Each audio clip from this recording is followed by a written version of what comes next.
Underground 4, what's up? We got day 3 in a row on Zoom. And like I say all the time, whenever you see me on Zoom, just know that something crazy, something awesome is probably about to happen. And in this case, we got the main event, boys. This is the main event. We're on a 3-day streak of getting people on the show via Zoom, getting fighters, commentators, people from the UFC on the show. And this is day 3. This is the main event, bro. This is the biggest interview I've ever landed. This is the biggest moment in Underground 4 history. We've got Raging Al Iaquinta coming on the show today. If you guys don't know who Raging Al is, he's an absolute animal. He's number 10. He's ranked number 10 in the world at lightweight in the UFC. He fought Khabib on 3 days notice, something like that. Some crazy stuff like that. He fought the world champion on 3 days notice just because why not? He had a fight with Paul Felder lined up. He said, nah, I'll take the champ. So that just tells you the person Raging Al is. He's one of the best fighters in the world. He's a real estate agent on the side. Like, that's one thing a lot of people don't know about him is, although he's a phenomenal fighter, he's also a phenomenal real estate agent in Long Island, New York. Trains over at Serra-Longo in Long Island, New York. Dude's an absolute beast. I can't believe that this is happening. I've been looking forward to this since we finalized it a couple of days ago. This is the main event. This is everything I've worked for. This is the biggest episode in Underground 4 history. I don't even know what to say, man. This is insane. Absolutely insane. I have an episode written out, which I don't do much, only for the ones that I'm freaking out about. But I've got an episode written out for this one. This is it, man. If you've ever supported a podcast, just know that you guys have helped me get here. I'm interviewing Raging Al Iaquinta, man. Raging Al, dude. Who would have thought that this would happen? Me. Keegan Kuoff. You guys know me personally. Me. I'm interviewing Raging Al Iaquinta. I can't thank him enough for this. I should get Al on here in about 4 minutes, and this is going to be insane. Absolutely insane. And I can't wait to share this with you guys. This is a huge moment for me. Huge moment for the show. And I'll see you guys with Al, man. Make sure you watch this episode. This one's going to be a phenomenal episode. You're not going to want to miss this one. This dude's awesome personality, awesome dude, awesome fighter. Just from all the stuff, just from me and him to talking back and forth a little bit. No, I could tell. I always could tell just because of his interviews, his fight demeanor, all the stuff like that. The way he speaks on his teammates, his coaches. He's a great dude. And personally talking to him, it just solidified how phenomenal of a dude he is. And I'm so pumped to get him on the show today. This is it, man. This is everything we work for. I'll see you guys with Al. How are you? I'm doing good. Hanging in there. That's awesome to hear. I'm super pumped. Super pumped that you took the time out of your busy schedule and busy day for you to come on the show. You're the first ranked fighter I'm going to have on the show. And I'm so excited and so happy that it happens to be you. And I'm excited it could be me too, bro. It's good. Hopefully the first of many for you. I appreciate the love. Thank you. So how have you been, Al? We haven't seen you in competition in a while, but how have you been? I know you're a real estate agent on the side. I know you have a lot of endeavors outside the octagon. What are you doing, outside the octagon during this time off? So I bought another house. I bought my third house, and it's an investment property for me. So I've been working tirelessly just trying to get it renovated and rented out. So it's, instead of costing me money every month, it'll be making me money every month. So that's really been my focus for the last, I'd say, 2 or 3 months now since we closed. About a month or two before that, I had a knee surgery again for the third time.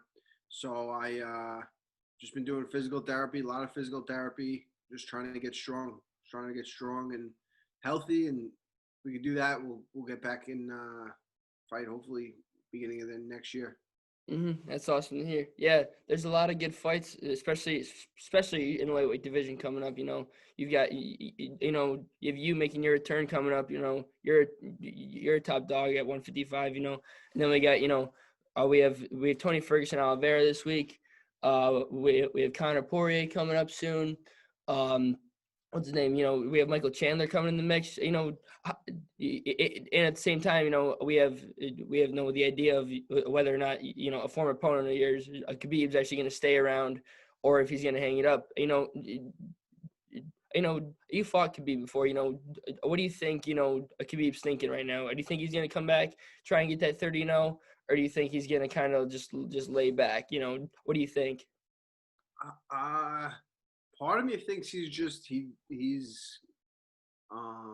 said he was done and he's done. On the other hand, he's a competitor. I really don't know what that guy's gonna do if he's not training to fight. It's like his whole life has been competing and training for competition. So if if he doesn't have that, I don't know what he'll be doing, if he'll feel satisfied in life without going for that 30-0. I know his father always wanted him to fight GSP. That fight seems like it could be somewhat of a possibility, but now more looks like they're gonna set up a rematch with Conor if he can beat Dustin. And then Oliveira's looking great he's on like a crazy win streak right now, taking on Tony Ferguson, who was crazy win streak until this last one. So it's a pretty intriguing fight, and I think the winner of that'll come. It's going to be really neck and neck between the winner of Dustin Conor and Ferguson Oliveira. Yeah, and how do you see those two fights going down? Who do you see winning between Ferguson Oliveira and Conor Poirier? I think Conor wins against Poirier. I think he's just like he kind of like big brothered him that first fight. And I think he's still doing that now. Just mentally, it's kind of like I think he's just mentally above him, and I think physically, I think he's technically he's just a problem for Dustin's style. Oliveira and Ferguson, what an interesting matchup that is. Oliveira seems to just catch submissions from everywhere, which is something that Ferguson's done as well. It's going to be an interesting fight. I'm going to go out on a limb, and I'm going to go with Oliveira for that one. I think Oliveira gets him. Yeah. I was thinking just because we had Tony Ferguson who was at the top. No, he was one of the top dogs. He was booked against Khabib like 5 or 6 times. Insane that it never happened. But we had him who was on a crazy streak and never really got a shot at the belt. And then he goes to fight Gaethje, and me personally, I'm a big Justin Gaethje fan. I've never been the biggest Ferguson fan, but I definitely expected Ferguson to kind of take that fight and make it his. So since at the end of the fight, Justin was just piecing him up. So and so I feel like for Tony to come back, sure, it's been what 8 or 7-8 months, but I just don't know if he's ever going to be the same. I've never been a fighter. I don't know how being involved in a war like that is, but you are a fighter. How do you think that lines up? He's been on such a streak, then he goes out there and gets just absolutely I want to say pieced up, but he yeah. Yeah, yeah. I think that messes with you. Yeah, he took the most damage that I've ever seen him take in that fight, and usually he pushes right through that and then comes back strong. I think that one's gonna take a toll. I think that took a little toll on him, and we'll see how that kind of plays out. He's gotten dropped in a lot of his fights, but that was the first fight where he really got beaten on, and yeah, it's hopefully he's all right. I know he had some little things in the past with his head or whatever, but hopefully he's fine and he goes in there and just it's the same old Tony Ferguson. Yeah, and so as we talk about the lightweight division in itself, there's so many killers at lightweight. There's obviously Conor, Khabib, Dustin, Oliveira, Ferguson, Gaethje, Chandler now, Paul Felder, and we got you too. You haven't you said that you want to make your comeback fight in early 2021. Who do you see being a potential matchup for you that you like, and you can finally get back in there and show what you got and why you're a top contender? I couldn't really say right now. It's so up in the air. I don't know how long it'll be before I fight and where the division is at. There's a lot of fights coming up. Mhm. Paul Felder's always been.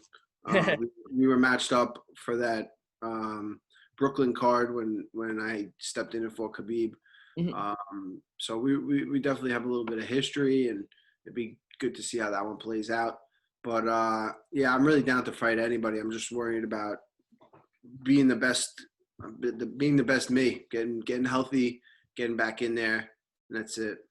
Mhm. Whoever it is. Yeah, I mean, whoever it is at lightweight, if they got you standing across from Octagon, I mean, it's just know they should know that they're in for a war. I've watched a ton of your fights. My personal favorite fight is the second fight with Kevin Lee back in last card on Fox. And I'm from Detroit, which is where from Kevin's from. But I was so happy to see you piece him up right there, especially in that fifth round. That fifth round it's so fun to watch, just because you know heading into the fifth round, it's a toss up. It was 3-1 you, 2-2. It was a close fight, and then the fifth round, you just go out there guns a blazing, and you end up with the decision.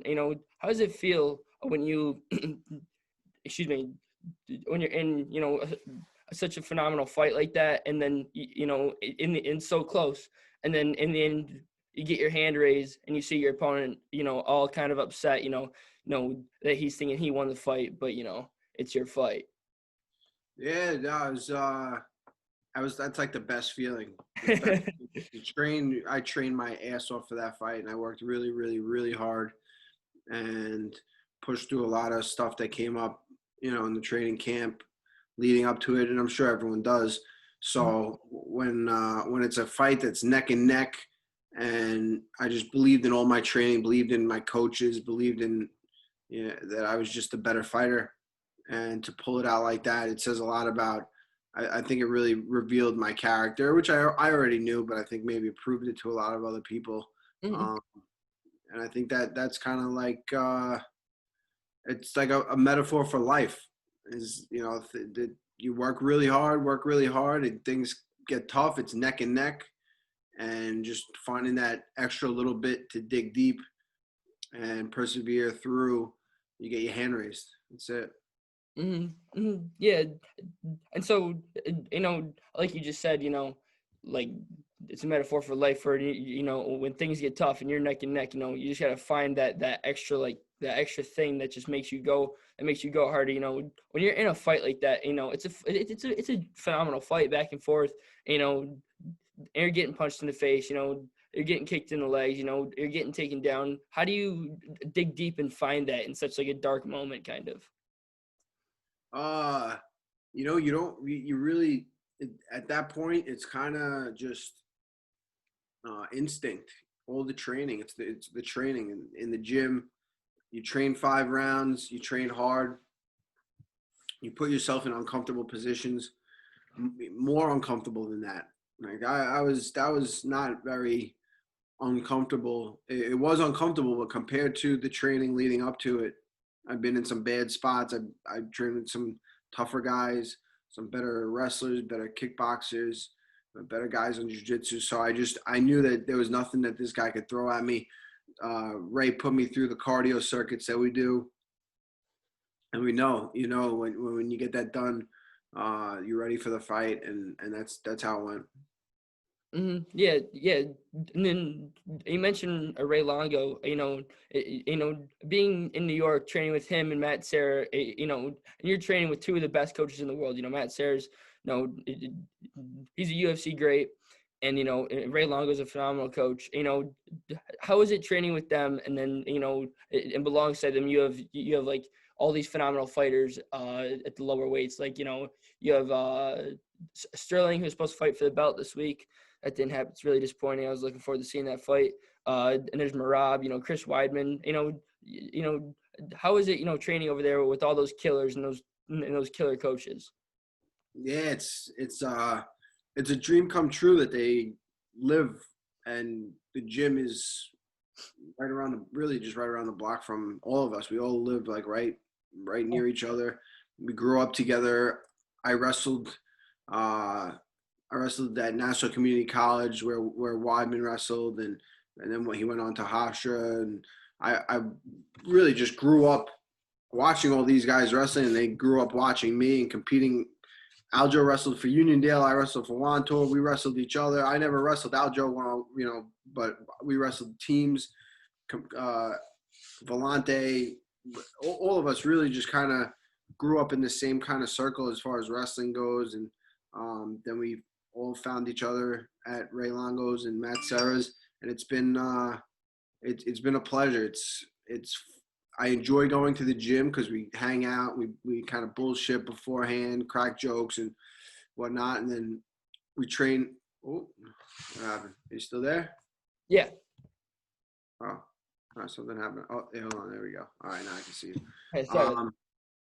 Yeah, so we play hard. We hang out when it's time to work. We work hard, and then afterwards it's back to kind of like playing around. We have a good time and kind of just hang out at the gym. It's fun to just I go there just to hang out sometimes. Mhm. Yeah, it's awesome. It sounds like you have a phenomenal relationship with I follow you, Sterling, Marab, Weidman, Longo, Sarah. I follow you guys all on Instagram. It seems like you guys are always having a fun time. I remember like as soon as the pandemic hit, I didn't I didn't Ray Longo throw like some kind of parade or something where like everybody just kind of hung out. Yeah, he was doing the parades for everybody because he wasn't able to go to the fights. I mean, everything was all weird. It was so Yeah, weird. yeah. But yeah, we couldn't even like watch the fights together. Usually we get together, watch the fights or whatever. So we do the parades down the street, which was real. It was real cool to see just how tight we were. How it was, seeing everybody come out and take time out of the day to go to the gym and just beep the horn a few times, drive by, get in the video to send out the day before the fight. Kind of a little more motivation, a little love. I think it really went a long way, and that just shows the kind of crew we are and how tight everybody is. Mm-hmm. Yeah, yeah. And so, you mentioned, he had to do that because of, the whole pandemic and stuff. How do you think that this pandemic we're living through right now, which is absolutely insane, how do you think how do you think that the pandemic has factored into you, as a fighter, in your training and stuff like that, or your mental health? Has it affected you at all, or in more ways than you could have thought? Yeah, definitely. It was definitely it was rough. I've been doing physical therapy for a while. I've had this knee issue for a long time, so just keeping my knee strong, going to physical therapy is something I was constantly doing. Then during the pandemic, the physical therapy places shut down for a little bit, and I kind of bugged my knee, kind of flared up, and I think that was kind of a reason that I needed to have another surgery. But yeah, it's been tough. It's been tough, but I mean, you always got to look at it. There's people that have it a lot worse. I'm thankful that I've got my health and my family's got their health, and everyone around me is doing pretty good. So you definitely got to take it that way and look at it from a positive in that aspect. But yeah, it hasn't been fun. It hasn't been fun for anybody really. It's who would ever thought the whole world would change like this so quick? Yeah, it's insane. I just remember, there was that it was that like a 1.5 month period where we had no live sports, and then me being a diehard fight fan, I was so excited when Justin Gaethje and Tony Ferguson was done, and as soon as it started, I turned my TV on and I'm like, well, I'm watching a live sport right now, and it just happens to be my favorite sport. So I mean, I was like, all right, so like this is good, but I mean, still, we're still feeling the effects of it. Like me personally, I can't wait to get fans back, dude. I'm like, I mean, yeah, it's cool having no fans, cool here in the corners and stuff. But like at some point, I'm like, dude, like there's some of these insane fights. Like the main event we had this past weekend with Hermanson and Vittori. Could you imagine if there was fans there, man? That would have been I mean, like it already was a phenomenal fight, but it's the fans that make half the fights, Yeah, I mean that Khabib. Yeah. That would have been crazy to have fans there over in Abu Dhabi and whatnot. Yeah, it's unfortunate. I just hope that they find the vaccine for this thing works and helps everybody, and we can kind of get back to how we used to live. But Mhm. it's all up in the air. We'll see. I'm really looking forward to getting the fights back with the fans and Mhm. everything. Just going to a bar and watching the fights and yeah, stuff like that. Yeah, it's unfortunate. Mhm. Well, yeah, because me personally, I'm from Detroit, and so more recently, our governor just we just did a 3 week lockdown. I think we're in the third week right now. But there's no public schools. All schooling's online. I was actually in college, and me personally, I'm lucky enough to go to a smaller school, a smaller college. I play baseball up there. It's called Olivet College. But we only have 1,200 kids, so I've been lucky to actually go to school in person so far. But we had our governor just recently. She shut down all schools. K through 12 is all online. All colleges now be online. All our restaurants are closed for dining and service. So it's all takeout. All the bars are closed, which, I mean, I'm only 18, doesn't affect me, but I can see why it would affect some people. And like, there's no movies. It's insane that I would have never guessed that this would have happened back in March. It's crazy to think of. Yeah, yeah, it came out of nowhere. Came out of nowhere. Even when I was in China, it just felt like it was so far away. It would never come over here, but sure enough, it did. And crazy, It's crazy. absolutely insane. And yeah, so getting back to the fighting aspect, you've been involved in a ton of phenomenal fights. Everybody always says that your performance against Khabib. You took arguably the greatest of all time to a decision. You went the full 25 minutes with the greatest of all time. And he's fought people like Conor, Dustin, Justin. He's fought people like that. How proud of you, or excuse me, how proud are you of that performance? And if you're looking back on that fight, would you, excuse me, if you're looking back on that fight, would you still have accepted it, or would you have done anything differently?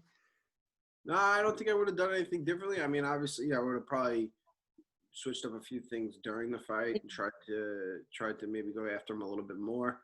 Um, but I mean, the way it played out, I did the best that I could with what I was given to deal with.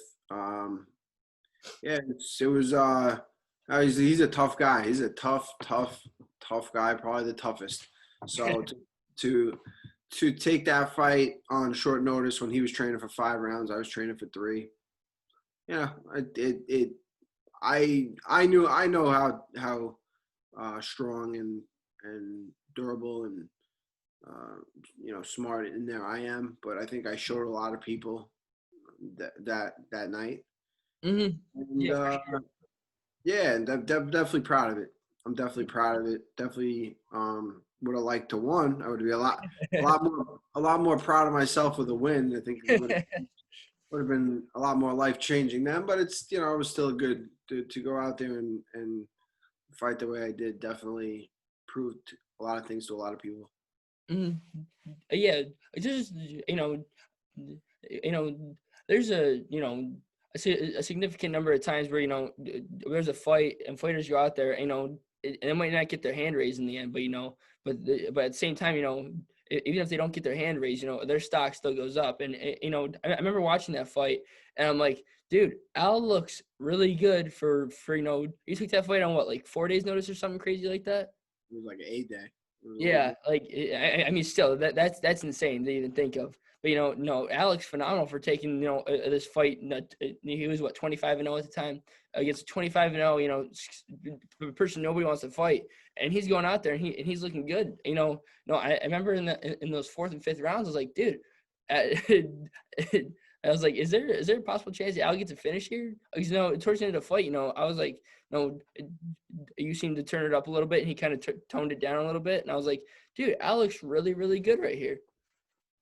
Yeah, no, it was definitely some spots in the fight where I think I had some good opportunities I might have missed out on. But It's it is it's it played. I did the best that I could at the time, and Mhm. that's it, man. That's all I learned from it.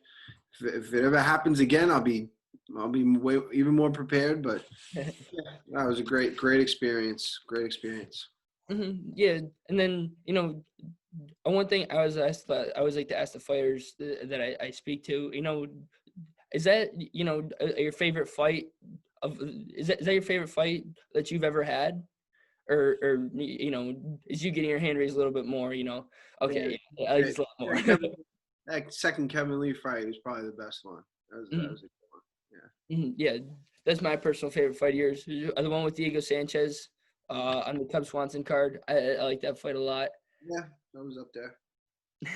Yeah, you've been involved in a lot of fun fights, Al, and I'm super excited for the entire world to see you come back and take this division over with a vengeance, man. You're one of the best. You're one of the best 155ers in the world, and I think I think you coming back, everybody's talking about how Michael Chandler is going to be, is going to be the next big thing, but if you match him and you up, I personally think that I think that you take that fight. I think your guys' wrestling kind of cancels out, and I think you're better than him on the striking. So I think I think that you're the dark horse of the division. People need to start talking about you a lot more.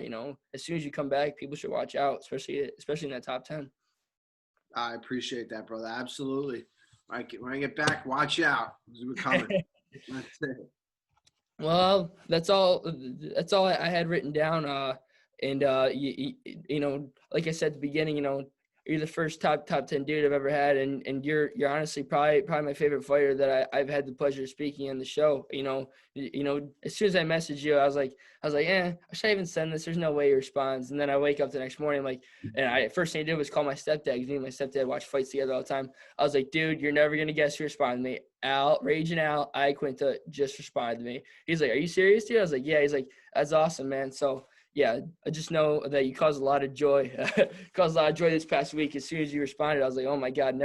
Because I started this channel back, like 7 months ago, like in the heap of everybody's bored, there's nothing everything's shut down, there's nothing to do. I started this channel with I've always had a dream of like working for the UFC or being an analyst or working for the media or something like that. And I kind of started this as a joke. I was like, maybe I can get some, a couple fighters on here. I think you're I think you're the sixth or seventh one that I've had the pleasure of speaking to, and this is honestly probably my favorite one. It's awesome when me and you can talk about about the top fights in your division, and talk about your comeback, just the state of everything, man. And like I was saying, I couldn't thank you enough for doing this, Al. Thank you very much. Anytime, I appreciate it. I'm glad you reached out to me. Keep reaching out to people, man. I hope you keep doing the podcast and keep doing well. It's awesome. I'm really I'm happy that you're so happy. It's cool. I appreciate it, Al. Well, that's all I got for you today. I'm looking forward to seeing you fight in 2021 or taking 155 with a vengeance, man. And hopefully I'll speak to you soon. Absolutely, bro. Appreciate Cheers. it, Al. Thank you. Thank you. All right.